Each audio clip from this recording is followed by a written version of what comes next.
Welcome to this instructional video where we'll demonstrate the necessary connections for conducting a CSP case using EP TRACER. Once we've ensured that the device is correctly connected, as demonstrated in our previous videos, it's crucial to arrange the patient connections appropriately. In any CSP-related case, the fundamental connections are the surface ECG and the intracardiac lead connection.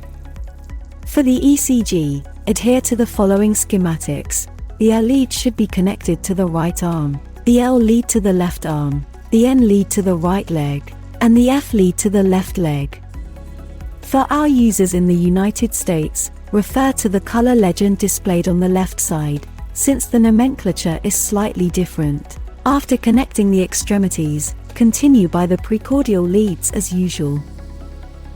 Regarding the intracardiac lead connection, the patient's signal needs to be split between the analyzer and the EP TRACER. Follow the connection diagram as shown. Beginning with the sterile section, the crocodile cables connect to the pacemaker lead, cathode, on one end, and the other end to the white laner separator for reference, anode. Following this, a reusable extension cable is required, as depicted in the picture. From this extension cable, connect the splitter cables supplied with the EP TRACER. One side will connect to the CCB from the EP TRACER, and the other side will connect to the PSA cable. Crocodile cables, extension, and PSA cable will be supplied by pacemaker companies such as Medtronic, Biotronic, or Abbott.